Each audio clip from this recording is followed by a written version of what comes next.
Good morning. Thank you very much for being here. Just before we start directly, let me recall you that we have a pre-summit Thursday in Brussels, Palais Egmont, you know the venue.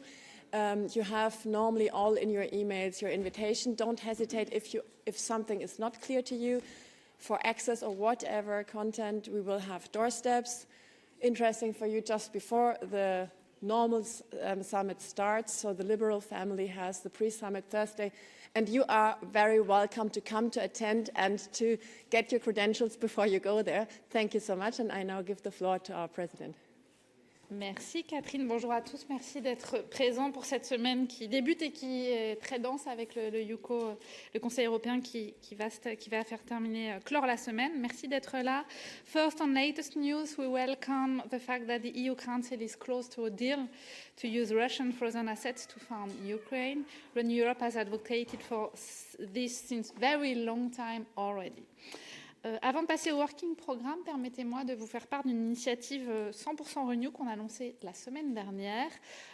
Alors, depuis plusieurs mois, on parle beaucoup de simplification, mais cette simplification, elle s'adresse très largement aux entreprises. Et pour les citoyens, on n'avait rien fait jusqu'à présent. Il n'y a pas d'initiative de la Commission européenne, et donc ça fait plusieurs semaines qu'avec Renew, on travaille à une initiative pour un omnibus citoyen, pour une simplification pour les Européens, pour les citoyens européens.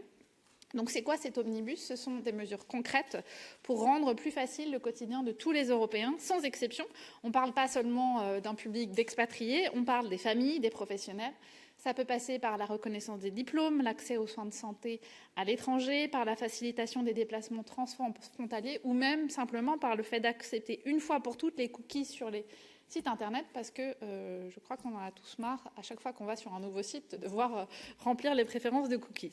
Donc pour une famille qui voyage entre deux pays, une fois par an ou une fois tous les 2 ans pour des vacances par exemple, l'idée c'est de ne pas passer par 3 sites et 10 réclamations. On veut un seul billet européen, transparent et intelligent. Pour ce travail-là, on s'est reposé sur un principe directeur, une Europe utile, pratique et proche des besoins réels des gens. Donc pour ça, on doit supprimer les obstacles qui sont frustrants pour tout le monde. Ce sont concrètement des formulaires simplifiés, des règles plus claires ou des procédures en ligne et plus en papier, par exemple. Donc ça peut paraître du bon sens, mais dans les faits, on est encore très loin de tout ça.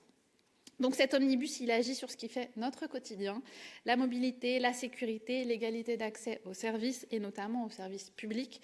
C'est la simplification qui permet de renouer avec l'idéal européen. Voilà pour cette initiative Renew sur laquelle nous avons communiqué la semaine dernière. Venons-en maintenant à l'actualité du jour, ici en plein air.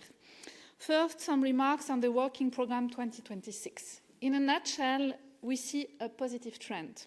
Lawmaking acts taking over communications. We see a speeding up on the Draghi recommendations with quick, relevant, ambitious proposals reflecting Renew DNA. Over the past weeks, I have been discussing the matter with President von der Leyen. I made Renew points of view very clear. The working programme has to reflect a new positive agenda instead of regressive one. We don't look back, we look into the European future with ambition and solutions. And today, I can say I'm very optimistic that it was very fruitful, that the working programme is reflecting the Renew spirit with key demands. Be it on innovation, be it on the Capital Market Union, be it on better border management, or on European preference when it comes to defence procurement. Our key priorities, to name just a few, are now part of a bold roadmap. One more is the rule of law semester. This is not only renewed European aid, it is also urgently needed for Europe.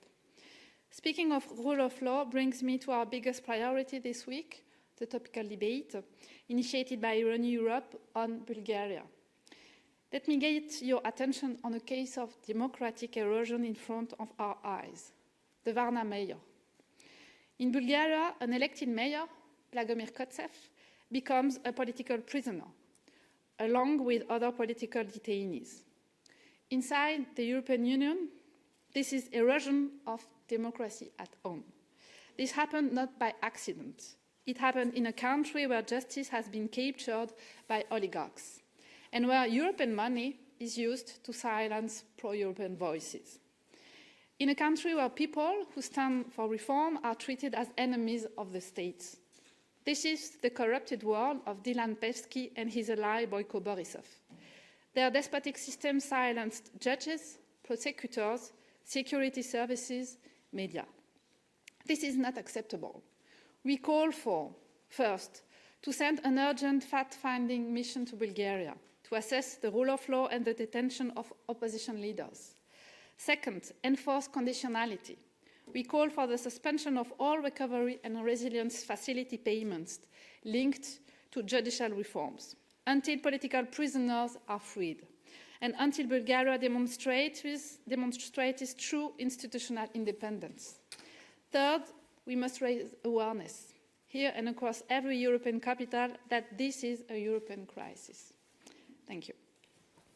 Thank you very much, the President of Renew. We have now the time for a couple of questions inside here, or let's go, Max, and then Magnus. Hello. At the beginning of the term, the Parliament decided to make SEDE a fully fledged committee, pushed by Renew, of course, and currently it's led by Strack Zimmerman, who is part of your family. However, it seems now that on the MFF, SEDE has remained in the sidelines. They will just have an opinion on the Competitiveness Fund, which means that after EDIP and after the Defence Omnibus, SEDE will be basically doing nothing. So I wanted to ask for a reaction on that. Does it show the fact that SEDE has been sidelined, that, was it useful at all to create this committee after all? What's the point of it if they're not involved in policy making anymore? And then on the other hand, on whether Renew would stick with the socialists in nominating the second president of the European Parliament in the second half, or whether, as Weber hinted in the press conference before, you would support a third term for Metsola. Thank you. Vous anticipez largement les choses, on n'y est pas encore, on en discutera le moment venu. Sur le premier point et sur SEDE, alors vous savez qu'effectivement Renew a poussé pour qu'on fasse, pas depuis 2022, mais depuis 2019, on a poussé pour qu'on fasse de la défense une priorité clé pour l'Europe. Cette commission SEDE a été d'abord une commission temporaire, on en a fait, vous l'avez rappelé, une commission de plein exercice. Elle est extrêmement importante. Et on voit l'ensemble des développements aujourd'hui avec les outils législatifs, mais aussi les initiatives qui sont portées entre les États membres. Et on voit à quel point il faut qu'on accélère sur la défense européenne. Sur l'attribution des dossiers, elle n'est pas terminée. On a une conférence des présidents demain matin qui permettrait de finaliser tout ça. Mais évidemment que SEDE, dans tous les cas, reste et restera une commission extrêmement importante et clé dans ce Parlement européen.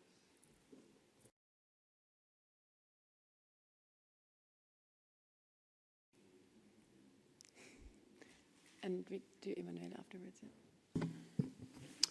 Thank you, Magnus, with Euractiv. How hopeful are you on the prospect of Europe in the end seizing the frozen Russian assets in Euroclear and Belgian banks? It seems that there is now a slight opening from the Belgians, but this would obviously also maybe pose big questions on the euro's role as a reserve currency in the world if financial markets would be afraid of putting money in Europe because they deem that Europeans could actually seize their money. Thank you. Alors ça, c'est des arguments qu'on entend depuis le début pour expliquer ou pour freiner le fait qu'on mobilise les avoirs russes gelés. C'est la raison pour laquelle le groupe Renew, avec nos membres, a travaillé sur une solution technique, légale, qui permette de contrer ce genre d'arguments et qui permette aussi de sécuriser les États. Et ça fait des mois, plus d'1 an maintenant, qu'au groupe, on dit on doit mobiliser les avoirs russes gelés en tant que garantie de prêt pour les Ukrainiens. Et c'est aujourd'hui la voie qui se dessine. Et moi, je suis très heureuse et on est soulagés qu'enfin, visiblement, il y a un accord qui puisse se finaliser au Conseil en sécurisant les États qui étaient plus préoccupés. On parle aussi évidemment beaucoup de la Belgique avec l'idée de solidarité entre les États. Mais véritablement, ce qu'on a conçu d'un point de vue juridique, légal, permet d'aider l'Ukraine avec cette garantie de prêt, de tenir compte de la réalité de la situation politique, à savoir qu'il y a un agresseur. Et dans le droit international, les agresseurs doivent payer pour les dommages faits à l'agressé.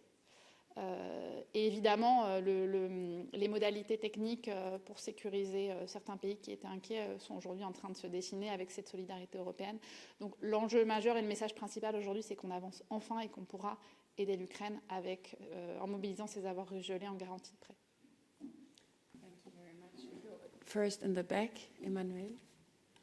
Oui, pardon. Bonjour pour Bruxelles 2. Je reviens sur EDIP justement et l'adoption hier, la validation de l'accord qui a été conclu avec le Conseil. Le Parlement n'a pas obtenu gain de cause sur le fond, le financement. Il voulait 10 fois plus que ce que la proposition avait été mise sur la table. Ça veut dire quoi à quelques mois et au début de la négociation sur le prochain MFF? Est-ce que c'est de mauvais augure ou pas? Et je voulais vous faire réagir aussi sur les allégations d'espionnage hongrois. Est-ce que vous soutenez la création d'une commission d'enquête au sein du Parlement européen et pourquoi faire? Alors, sur le premier point, EDIP.